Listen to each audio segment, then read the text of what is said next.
बिस्मिल्लाहिर्रहमानिर्रहीम।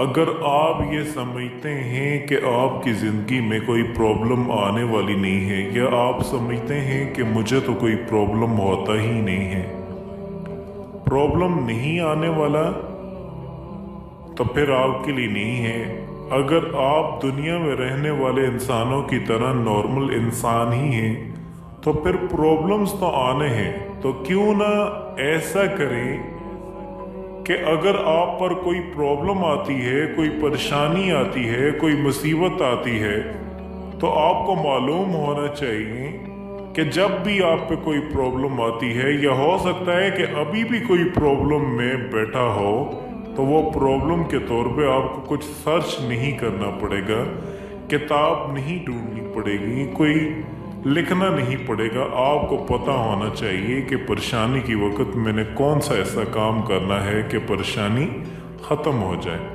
सूरत अनबिया की आयत है, सूरत 21 आयत नंबर 35। अल्लाह रब्बुल आलमीन फरमाते हैं, कुल्लु नफ्सिन ज़ाइक़तुल मौत, हर नफ्स को मौत का जायका चखना है। वलब्नुकुम बिश्शर्रि वल खैरि फितना, मैं तुम्हें आजमाऊंगा शर से, मैं तुम्हें आजमाऊंगा शर से। शर जैसे तुम अपने लिए बुरा समझते हो, जो हकीकत में बुरा है या नहीं है वो एक अलग बात है। वलब्नुकुम बिश्शर्रि, मैं तुम्हें आजमाऊंगा शर से, वल खैरि, मैं तुम्हें आजमाऊंगा खैर से आजमाऊंगा, वल फितना, आजमाश के तौर पर, वो इलैना तुरजऊन, लेकिन तुम्हें मेरे पास ही वापस आना है।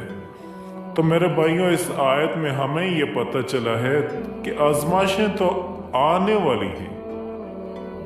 ये जो जगह है दुनिया में, दारुल इम्तिहान एग्जामिनेशन हॉल है, यहाँ पर सिर्फ अच्छे लोगों पर परेशानी नहीं आती हैं, अच्छों पर भी आती हैं, बुरों पर भी आती हैं। लेकिन आपसे सवाल पूछ रहा हूं कि ज्यादा परेशानी और आजमाइशें किन पे आती हैं, किन पे आती हैं, अच्छे लोगों के ऊपर या बुरों लोगों के ऊपर? तो हम देखते हैं कि आजमाइशों में सबसे डिफिकल्ट इम्तिहान अल्लाह पाक ने किन का लिए? अनबिया इकराम का। फिर उनसे काम, फिर उनसे काम, फिर उनसे काम, फिर उनसे काम। अब लोग इसमें बहुत ही गलत बात बोलते हैं। कुछ लोग बोलते नहीं हैं, कम से कम सोचते हैं कि भाई ईमान ज्यादा होगा तो आजमाइशें भी ज्यादा आएंगी, तो ज्यादा ईमान नहीं चाहिए, नऊज़ुबिल्लाह, ताकि आजमाइश भी ज्यादा ना आए, औज़ुबिल्लाह। चलें फेस टू फेस देखते हैं। सवाल अगर कहीं है, अगर वो चीज़ कहीं अटक रहा है कांटे की तरह, तो उसको फ्री आपको बता देता हूँ। तो मेरे भाइयों, परेशानी आना एक अलग बात है, परेशान होना दूसरी बात है। जैसा मिसाल के तौर पे एक आदमी है, उसे सर्दी होगी, सख्त सर्दी हो रही है, लेकिन कोई शख्स है जो उसे बहुत जानलेवा बीमारी है, उसे सर्दी होगी, या जिसका डिफेंस सिस्टम बॉडी का ख़राब हो गया, उसे सर्दी भी होगी, तो सर्दी भी उसके लिए ख़राब है। तो हम देखते हैं कि एक आम आदमी है, अगर आपके सामने कोई भारी वज़न आपके ऊपर रख दे, तो कोई आम आदमी, नॉर्मल सा आदमी, बहुत भारी वज़न आएगा, वहाँ पर ही डाउन हो जाएगा। लेकिन एक पहलवान है, उठा के रख देता है, कुछ होता नहीं है, पहलवान है ना वो। तो होता क्या है मेरे भाइयों, जब हमारा ईमान मजबूत होता है तो परेशानी आने के बावजूद परेशान इंसान नहीं होता। और ये हुआ नबियों के साथ। आप देखें, अल्लाह के रसूल सल्लल्लाहु अलैहि वसल्लम पर कितनी आजमाइशें आई। पैदा नहीं हुए थे, किसका इंतकाल हो गया? वालिद साहब का इंतकाल हो गया। 6 साल की उम्र में वालदा का इंतकाल हो गया, दादा संभाल रहे थे। 8 साल की उम्र में दादा का इंतकाल हो गया। लेकिन आप पूछें किसी से कि जो यतीम पैदा हुए, बड़े हुए, उनका जिंदगी का जो तरीका कार है वो बहुत नॉर्मल नहीं रहती। हम देखते हैं कि अल्लाह के रसूल मोहम्मद सल्लल्लाहु अलैहि वसल्लम, अल्लाह ने उनको नबी बनाया, सबसे पहली गालियां सुननी पड़ी तो वो अपने ही रिश्तेदारों की तरफ से सुननी पड़ी।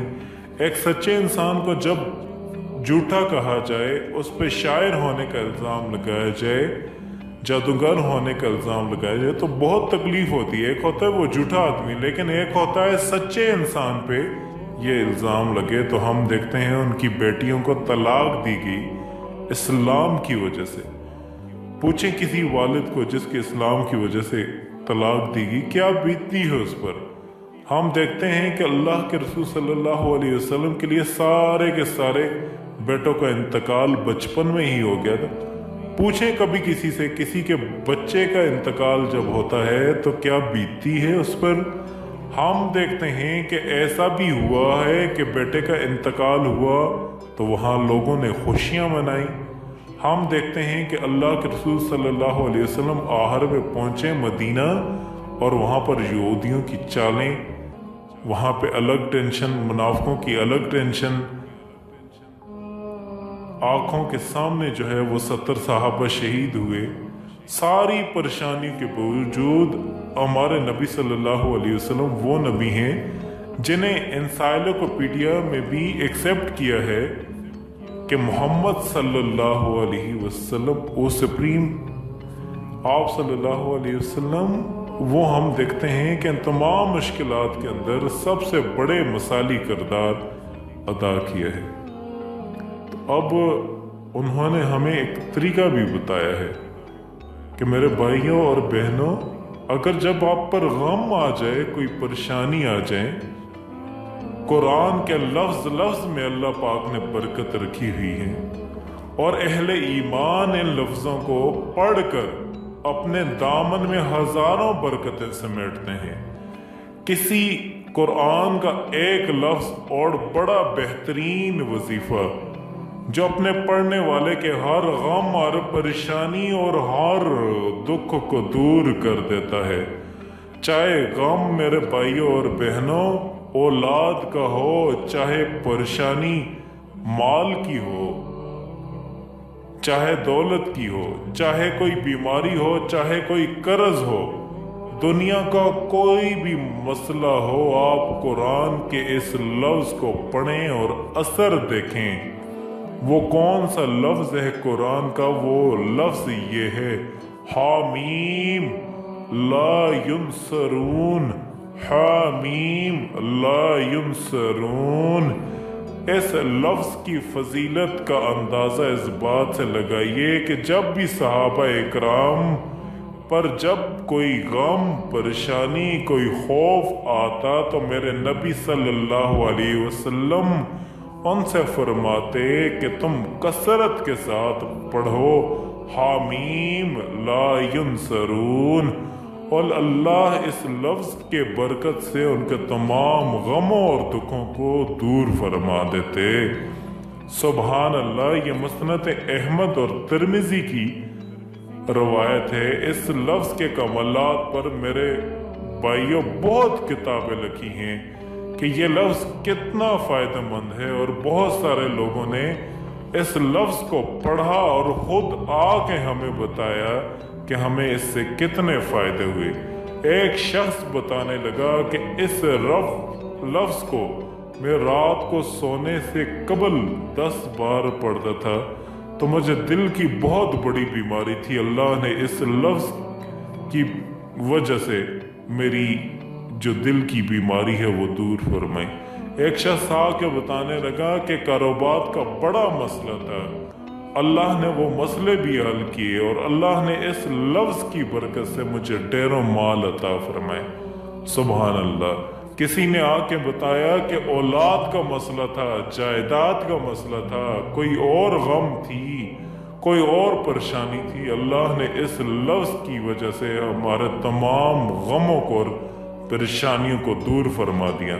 तो मेरे भाइयों, जब भी आप पर कोई परेशानी आए, जब भी मुसीबत आए, तो आप घबराएं ना। आप कुरान के इस लफ्ज हामीन ला युनसरून, हामीम ला युनसरून को कसरत के साथ पढ़ें। उठते बैठते चलते फिरते जितना भी हो सके आप इस लफ्ज को पढ़ें। इस लफ्ज को दिल की गहराइयों से पढ़ें, आराम आराम से पढ़ें। उसके बाद अल्लाह से दुआ मांगें और दुआ हमेशा ऐसे मांगा करें जैसे कोई दुखी अपना दुख सुनाता है, जैसे कोई गम ज़दा कोई परेशान हाल अपना परेशानी का हाल सुनाता है। आप इस दुआ से, इस परेशानी से आप दुआ मांगें। आप देखेंगे अल्लाह पाक ने इस लफ्ज़ के अंदर कैसे कैसे ताकत और असरात का असर रखा है।